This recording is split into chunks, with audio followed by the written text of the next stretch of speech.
Good morning and welcome to Morning Coffee with Brigid. Don't know if you missed me yesterday, but I am back after a day of having Rahanni Celestial Healing Training, Level 1, which I've completed and had the attunement for. And I am going to talk about that today.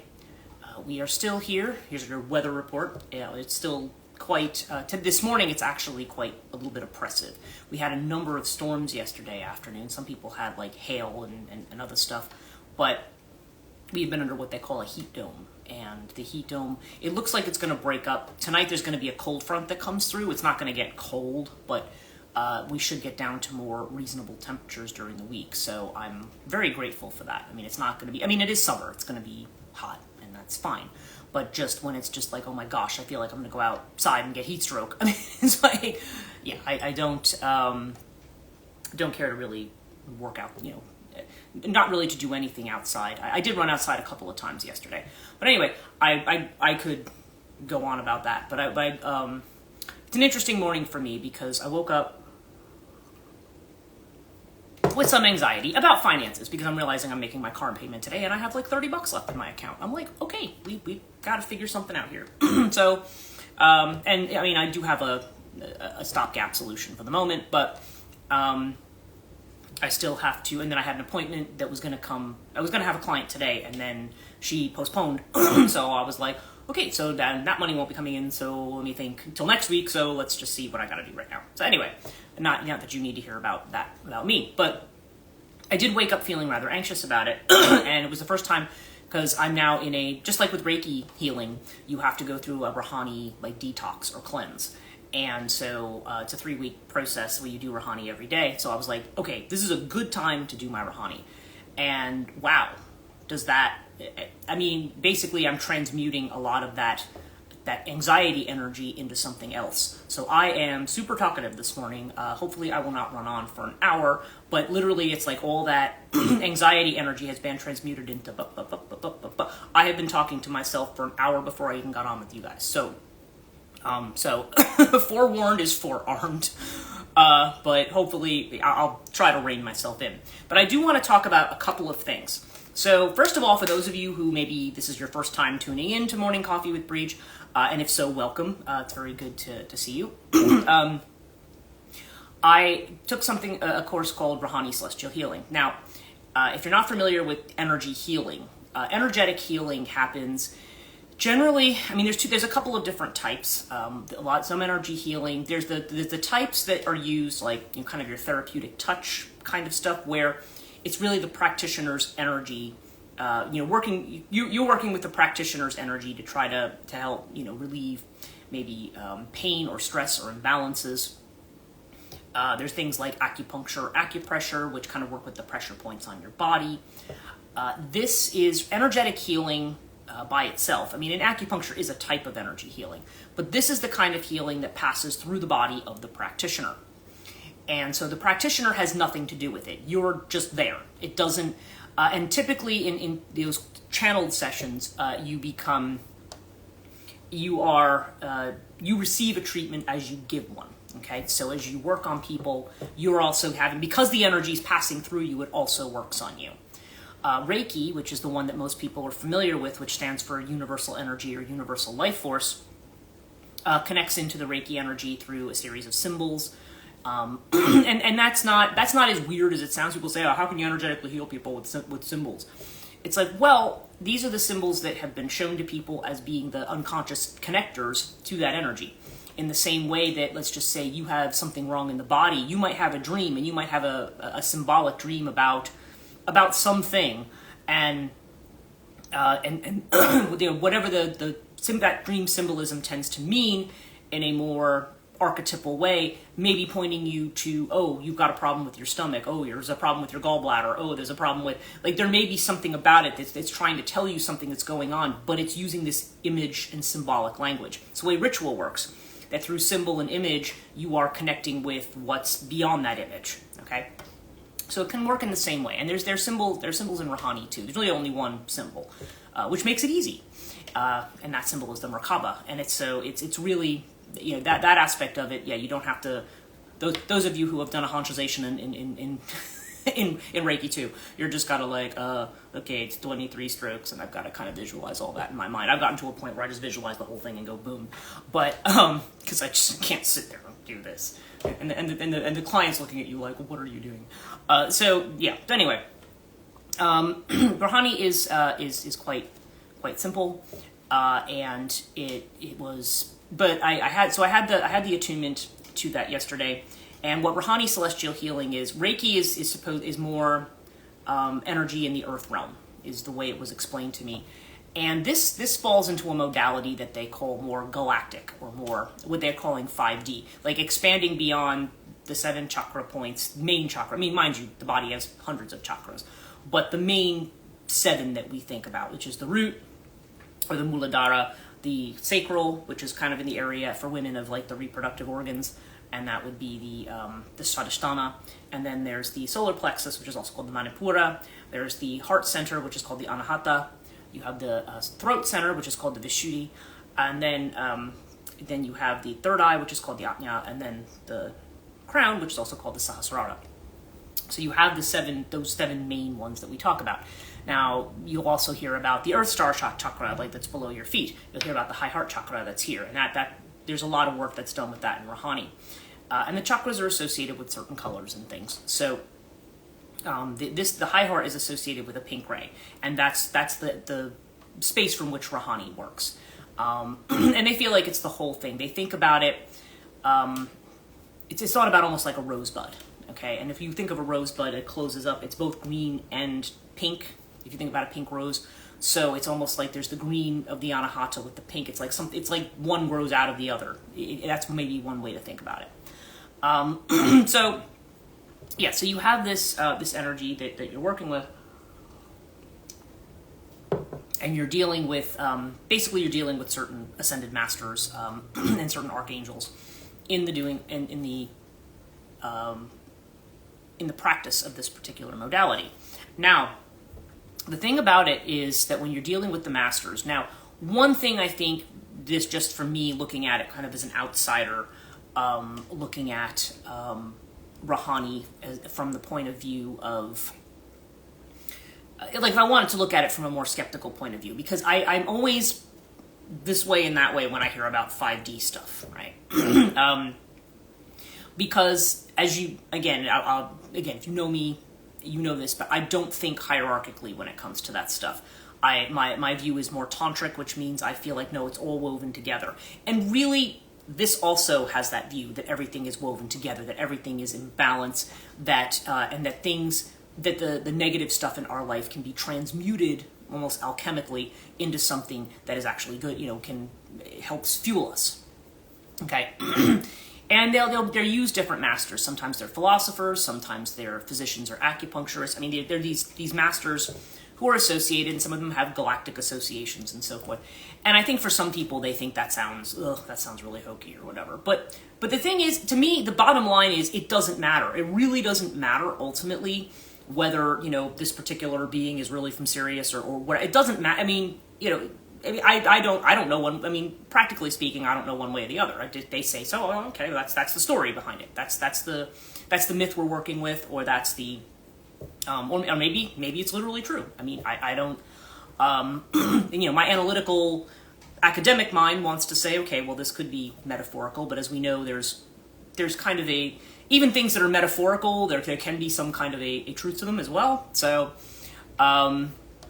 So my bottom line is, it really doesn't matter whether those beings really are from there or are that or whatever.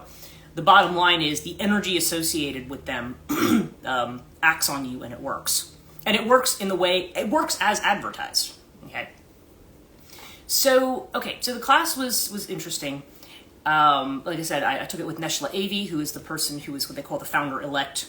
I think her name is Carol Stacy, is the woman who received Rahanni initially.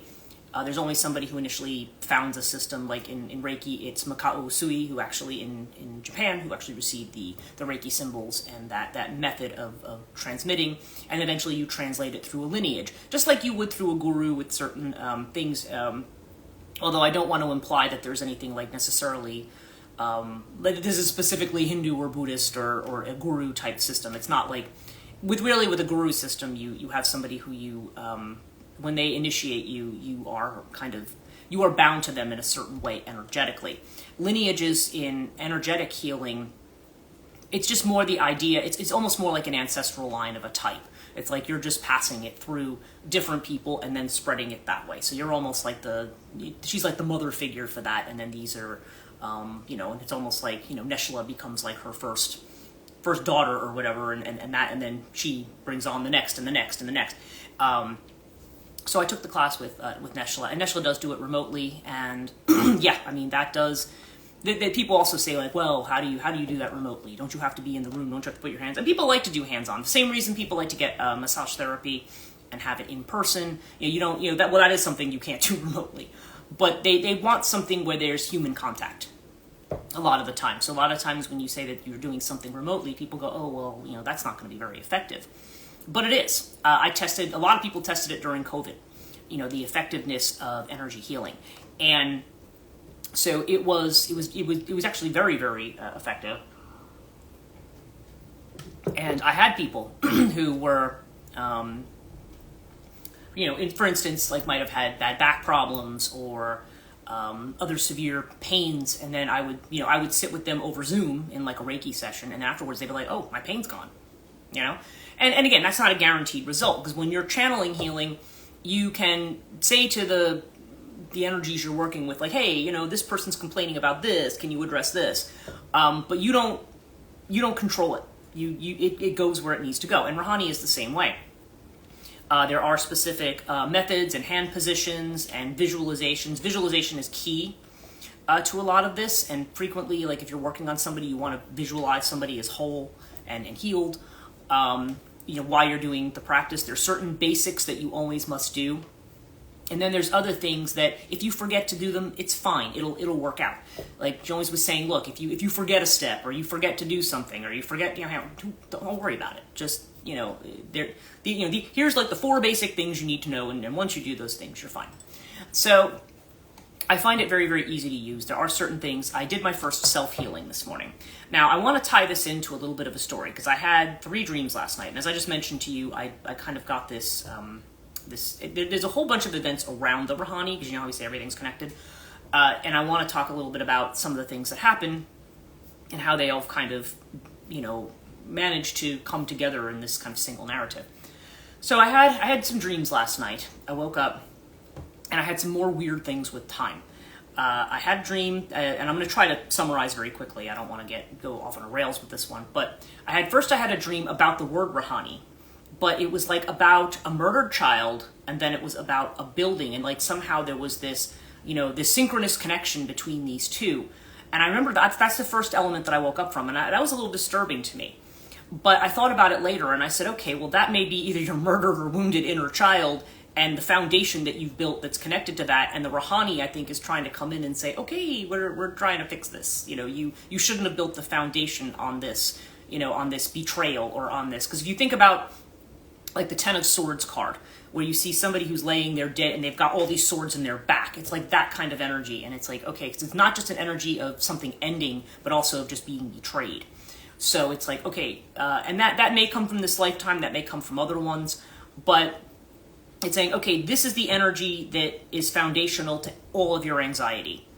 And that's why, and oh, look, coincidence. Is there a connection between the thing you've built or the problems with the thing you've built and this thing? Like, so I felt like it was kind of showing me that kind of a thing. Then I had another dream where I was like working in an office, and it was like a glassed-in office. It was just a kind of thing where people were working in, cubicles and stuff. And I was there there was 2 of my English friends, and one of them I was having a conversation with, and she was wearing white in this, which was interesting.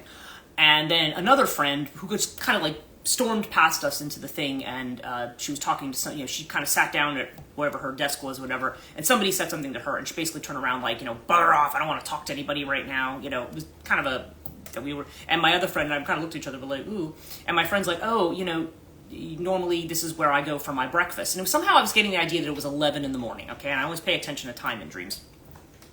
And so whatever it was, this person, I guess, was supposed to set up the breakfast or organize it or bring it or something, and didn't do it.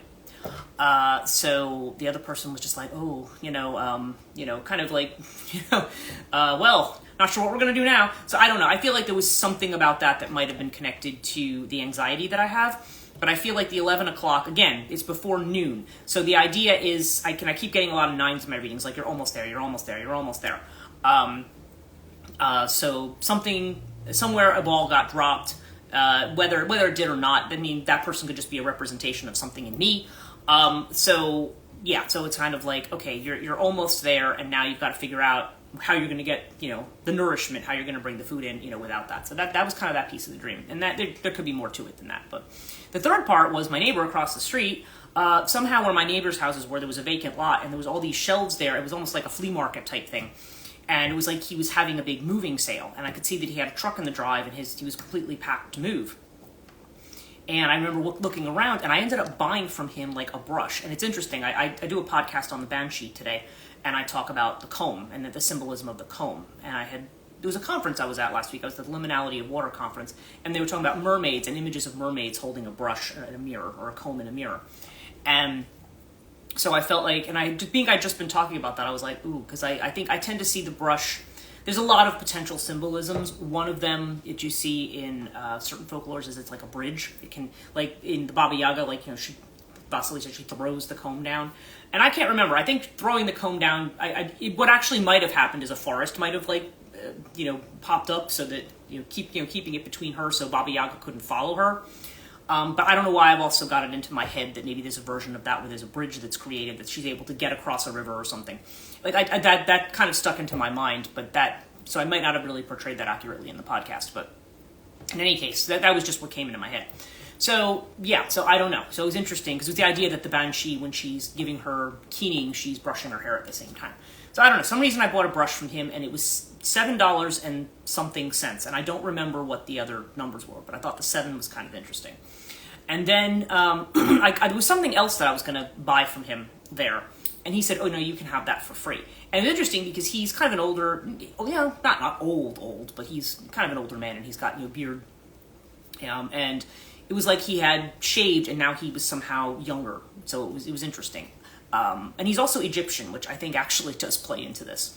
So, and there was also something with him that happened yesterday, which might also been the fuel for why maybe he came up in as the dream symbol.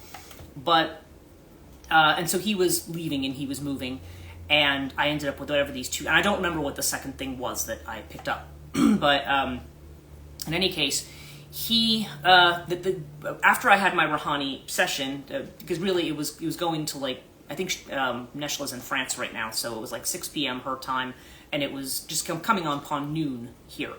And I had moved my car because, Jenny, God bless her, she comes down here and she says, yeah, I'll be your practice person. So she did come down, I'd set up my Reiki table, and I was able to practice on her. She came in literally right on time.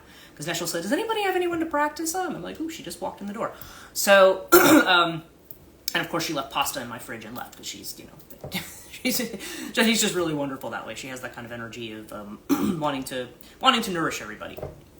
So it was great. And then she had to go somewhere else, so she left after the session was done. But once I was done with the whole class for the day, I went and I brought my car back, and my neighbor I know had been in Egypt for a month, visiting his family, because he had said to me before he left, he said, if you see anything going on in the yard, you can text me and let me know, because everybody has everybody's number. Well, at least we did. So it was, so I just said to him, I'm sure it'll be fine. I said, but if anything comes up, I'll let you know. And nothing really came up other than that his motion light kept going off, but because the deer kept walking in front of it. That was about it.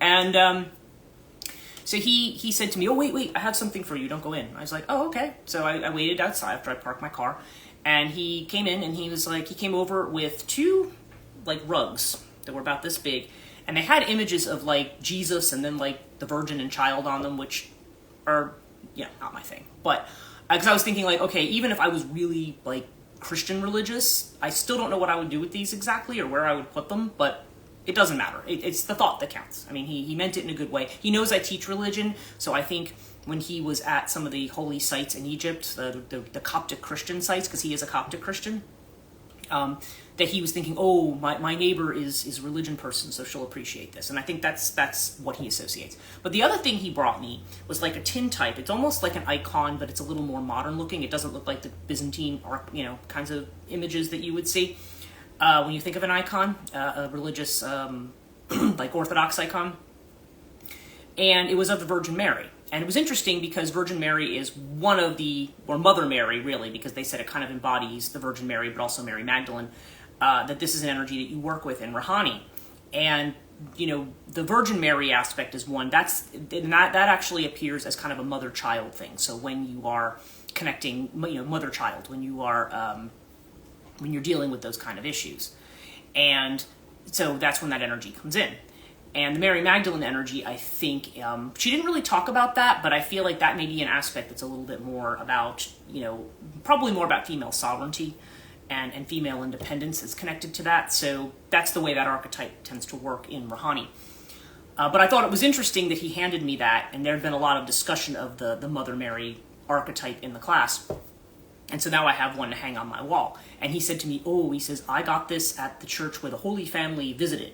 Because, there's the whole thing of the Holy Family traveling through Egypt or taking flight into Egypt when Herod finds out about the birth of Jesus.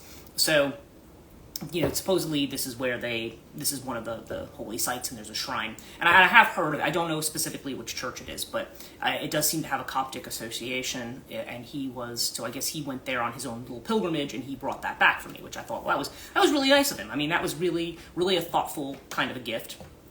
And weirdly, even though I don't consider myself a practice, I was raised Catholic, but I'm not a practicing Christian. I'm obviously, people know me I practice a lot of other stuff, more esoteric stuff.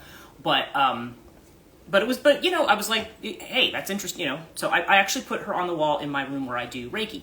Because actually that was something Neshla was saying, maybe you want to have some of these images around to kind of bring the energy in the place where you're actually doing your healing. And again, I've been doing energetic healing for over 20 years, but, and I already do have kind of a setup like that, but I thought, this would be the appropriate place for it. Because upstairs with the altars and everything, it's a little bit of a different space, but I said, yeah, that would work in that space. So that might be why he appeared in the dream, but it was just really interesting, the way that because then to me that might maybe it's kind of indicating that maybe he had a transformation in his own when he made his own little religious pilgrimage, and so maybe that's what that had to do with. So anyway, so the dreams were super interesting, but I woke up with a lot of anxiety, and one of the things you have to do after you've been attuned to Rahanni is you've got to do the 3 week, at least a 3 week cycle of self-healing every day. I just think it's a good thing. It's actually really easy. It's much easier to do Rahanni self-treatment than it is to do a Reiki self-treatment. Because Reiki self-treatment, it's like you have all the hand positions on the front.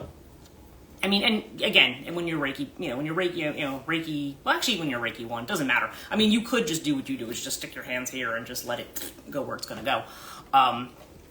But frequently I will do that because I'm like, if I'm laying there at night and I'm like uncomfortable and I was doing Reiki to try to calm down and go to sleep, I don't want to be like, okay, now I got to go here, now I got to go here. There's formal hand positions, and then you're like quickly like, okay, yeah, you don't have to use those. But you can. If you're doing a formal session for somebody, it's a good idea to have kind of a structure. So with the Rahanni, you're pretty much just putting your hands in 2 spots. You do the solar plexus and you do the heart for the, for the self-healing.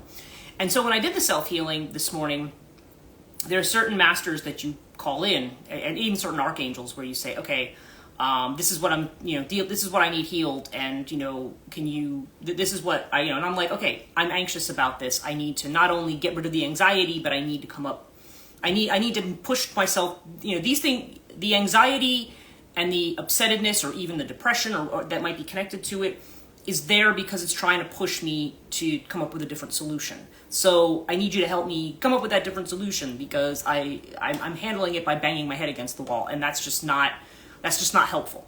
So it was really weird because when the Rahanni started working, and this was true because Neshla actually did a session for me. We had kind of did an exchange, but because Jenny was not attuned to Rahanni and she had already left, Neshla said, well, I'll do you. She was also trying to do it while she was trying to instruct everybody else, but it still worked just fine. And it was all from the neck up. is where I kept feeling it. And so I'm like, yeah, you're too much in your head, and that's where the Rahanni is working. It's trying to kind of, and I also felt my ears like pop all of a sudden. I was like, okay, it's opening like ear chakras to kind of like so that you can hear. And I actually started to see the certain masters come in, which I did not really expect. And certain ones she had said, well, if you're feeling very depressed about something, there's certain ones you can call on to bring joy in, and there's certain ones that you can call on, and that's what I did. And then one of the archangels, Zuriel, I think, is the one that has to do with providing tranquility. So you call those in, and then when you are done with the session, you kind of certain guides stay with you, and then you may have certain specific Rahanni guides. You usually have one. And I think I finally encountered my Rahanni guide this morning, although she said yes, because it took me 2 years to encounter mine. So it's, you never know when it's going to happen. But I did actually finally get a name yesterday. So, or this morning, I should say. So yeah, and then it was like after I got up, because first of all, that's when I was doing Rahanni on myself, I felt it all through my head again. And I'm like, oh, there we go. But I kept seeing like the image of Taurus in my mind. And I'm like, you know what? This is Taurian stubbornness. This is Taurian saying, no, this has to be this way. This is something in there. And of course, my mother's also Taurus. So there's kind of this lineage of, even though you may tell yourself, I could affirm to myself 1,000 times that, oh, I don't need to focus on this. This doesn't need to be my value. That doesn't need to be my focus. And I could sit there and say it to me, and still, that's going to come up and go, but see, like, you don't have this right now. So see, it doesn't work. Or, oh, see, you really can't make this work, or you really can't do this or do that. And Neshla was talking a lot about that yesterday, about the idea of balancing what they call the three minds, and which is really kind of like Jung's three minds. It's kind of like the conscious, the kind of unconscious, like the realm of thought, your thoughts and memory, and then the realm of what they're calling kind of like the superconscious, but I'm thinking of it as like the collective. So kind of trying to get the three in balance, and also getting the four aspects of your body in balance as well, which is the physical, mental, emotional, and spiritual. So yeah, I feel like it's saying, yeah, the problem that you have is that, it's that Eight of Swords energy. It's all in your head. And it was interesting because I brought that in, and just probably not even 10 minutes later, it was like I was just feeling happy again.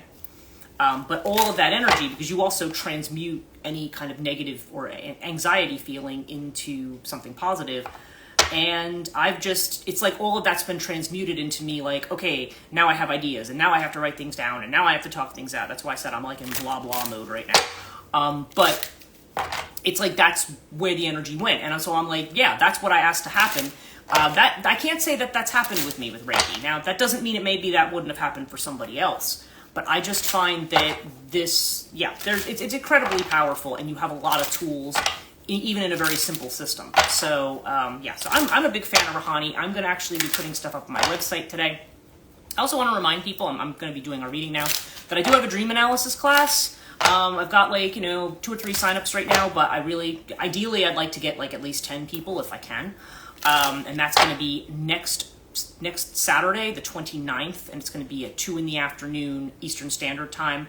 That's 7 p.m. UK time.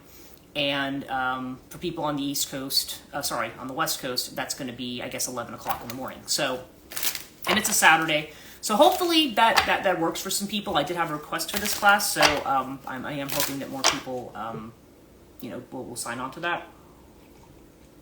But let's do our reading for today and see what we get. So I'm going to have the Rahanni offerings. I also talked to Karena at Riverside Wellness, and I'm going to be doing some work over there. I think she is hoping that I'm going to teach Reiki up there as well. So she and I are going to probably get together on that. So those of you who are in the New Jersey area, Milford's a beautiful little town. It's definitely worth visiting. Her store is worth visiting.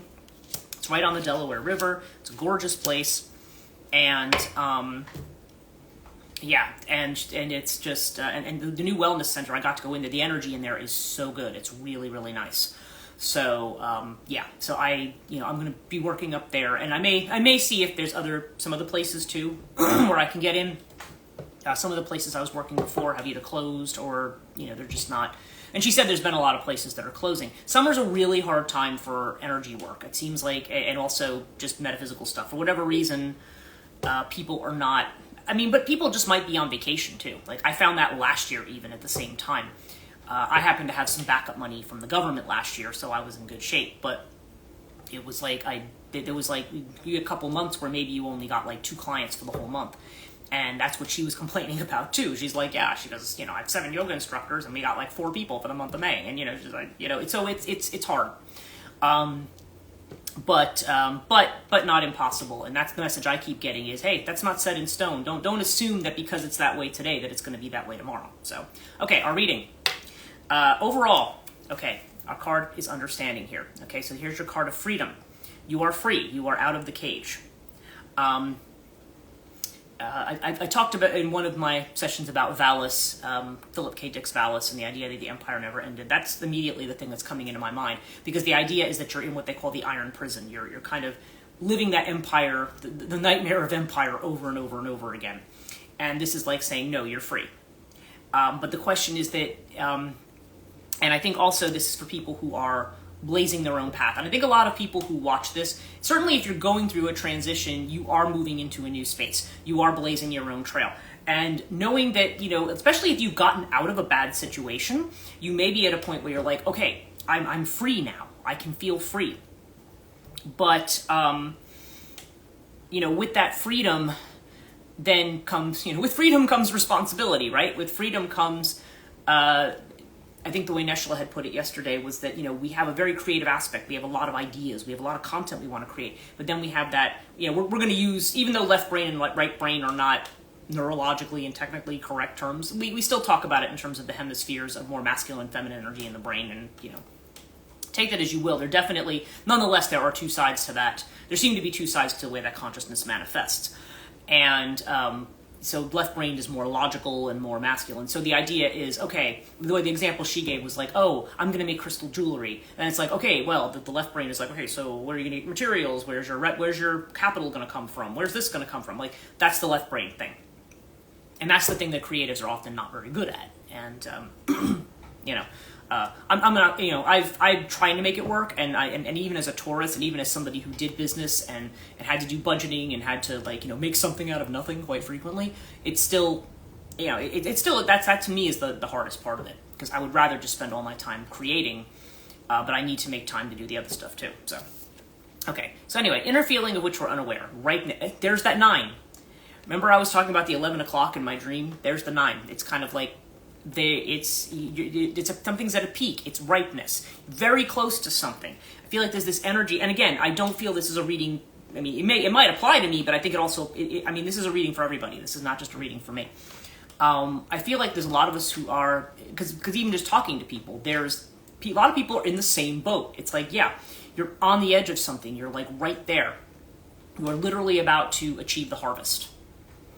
And the external feeling, which you are aware, is an intensity. Yeah, there may be a lot of energy, a lot of excitement around. Let's go. Let's make it happen. Let's do it. All right. And this is telling you that you are clear. That you this is the Ace of Swords card, and I mentioned this about the consciousness that not only is about I have mental clarity in terms of, okay, I have my thoughts organized. But it's also clarity in the more intuitive sense of I understand, even if I'm not understanding it in a way that I'm putting it into words or trying to evaluate it or analyze it, that I understand it on that level as well. Like, that's what this card is about. It's the Ace of Swords. And aces, of course, demand new ideas, new ways of doing things. It gives you a remarkable clarity about how to move forward with things. And our outcome card is mind. And I was just talking about how, yeah, for me it was like all up here where everything's going da-da-da-da-da. Maybe I need to do a Kali ritual or something, kind of the figurative cutting off of the head. Because, and that, by the way, the Kali image that everybody finds very scary, but her dancing around with skulls or heads around her neck. And people think, ooh, that's scary and demonic. And it's like, no, she's cut off the head. In other words, Chinnamasta is another really kind of graphic image from, she's one of what they call the Mahavidyas in Hindu Tantra. She also that kind of graphic image of the head cut off. But the idea is that once the head is cut, that's where you are. You're all up in your head. You're all up in the mind. And it's saying, you have to cut mind. You need to, get rid of your clarity will come when you get rid of the mind. It's not telling you to literally cut off your head. It's just saying that, figuratively speaking, get the head out of the equation. Because all the heads that are around the neck of Kali are actually peaceful heads. They all kind of have this very serene look, because it's like, okay, now I'm out of my head and now I have actual peace. So yeah, get out of the mind. That's what this is saying. So, and that seems to be, I did a couple readings yesterday. I have to put up the readings for Libra through Pisces this week. I'm going to do a couple more this morning. I have a lot of work that I'm doing this morning, so you may just suddenly see a lot of stuff coming out. But there was definitely this, there's this definite energy. Oh, good morning, Leila. You're joining me. I was just sort of finishing up. I just kind of gave my long spiel on Rahanni here. And it's really quite wonderful how it works, and about how my first session went, and how I was. I'm just little recap for people, just for you, so you know. I had good morning. You will rewatch. Okay, yeah. It's just bottom line summary is that I woke up with a lot of anxiety this morning, and it's amazing how the Rahanni work actually just transmuted that into the ability to actually just do something. Okay, so yeah, and our reading is understanding. Understanding we're free. Inside we're ripe. We're ready to go. Externally we have the intensity. We're crystal clear about what we need to do, both intuitively and in terms of our head. But we need to get out of our head. So that's also the grand summary of the reading as well. So just. Again, just sort of to recap, I'm going to be putting up, I have a bunch of stuff I'm going to put up. The Rahanni, that was the one thing that Neshla said. She says, you can use Rahanni immediately. She says, I have had people who are Reiki masters and stuff. She had one person who learned Rahanni and then said, oh, I'm going to a holistic expo tomorrow. I was going to do Reiki sessions. I think I'm going to do Rahanni instead. And she didn't even remember half the hand positions, but she just went for it. And she says, wow, that's brave. But she says, but you can technically do that, because you could start tomorrow. You don't have to have all the details hammered out. You just need to know the basics. And as long as you know the basics, you can do it and it'll work. And it works unbelievably. I mean, now that I'm working at it from the practitioner standpoint, as opposed to just receiving it. And really, though, some people, it can be a very gentle and subtle energy for some people, too. It's not always, I'm talking about how it's like Reiki on steroids. It does actually, I feel like it really does a lot towards actually resolving anxiety, or resolving pent-up energy, resolving those stubborn things, those stubborn ways, I was talking about the devil. We talked about the devil the other day, right? Those stubborn things that hold us back. The Rahanni is really good at just going in and replacing that anxiety with joy. It's just really, really good at it. Which is why I was saying at the beginning, I'm blah, blah, blah, blah, blah today. Because all the anxious energy that I had this morning has kind of been transmuted into, okay, now we're going to get busy and we're going to take action here.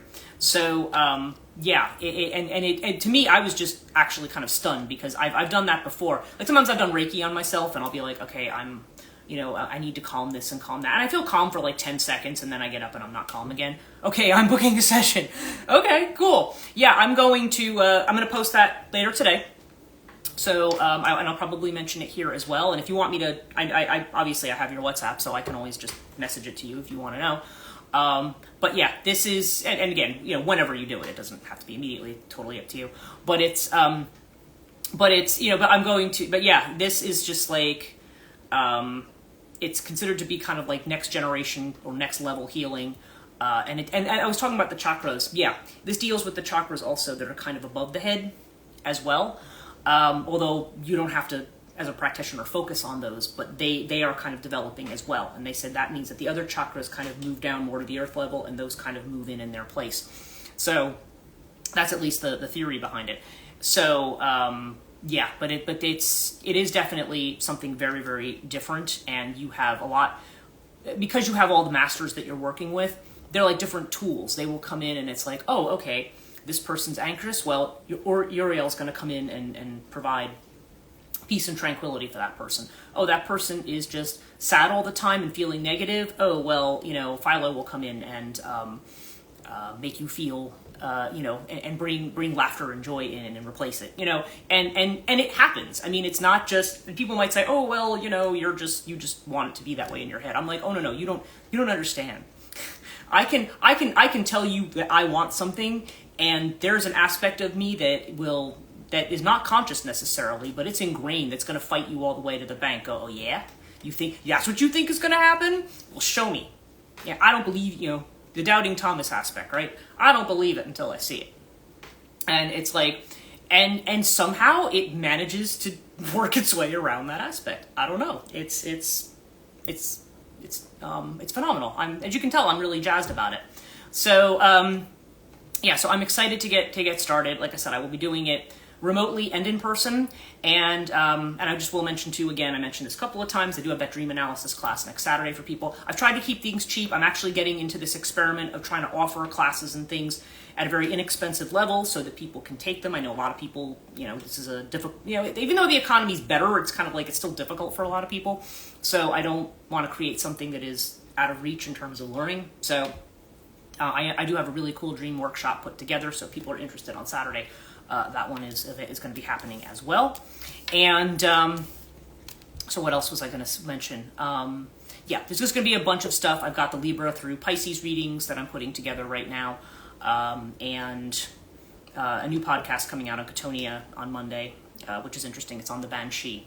So that one turned out to be quite interesting and quite long. But so there's a lot that I have on the table right now, and we will see where all of this goes, but yeah, I'm excited. There's a lot of stuff going on. There's a lot of possibility and a lot of potential here. Jenny and I are also talking about, she was telling me that the Mount Olive Library has people who are doing talks and lectures, and they're looking for people to come in and do it in their space. So she asked if I might join her for a panel, like maybe on energy healing, and I said, yeah, because she's done some other stuff there, like Akashic Records and things, and so I might be able to give talks on other things that over there. And so that might be another space that I work in, because my one thing is I don't want to have to get on the highway. Maybe eventually with the Rahanni I'll be able to get over that too. That would be kind of nice. But there's the but with that's a place where I can take all back roads and get there. So I was like, okay, I can manage that. So anyway, thank you for joining me. Sorry it's a bit late. I mean, like I said, we can always chat offline if you want at some point when you're available. But yeah, so that's it for me for today. I'm gonna move on, and like I said, I'm gonna be putting a lot of stuff out there this week so you can see what I'm up to. And so with that, I will be back again tomorrow morning. Now I'm back on schedule after being off yesterday. And so we'll see you tomorrow. Have a great Sunday.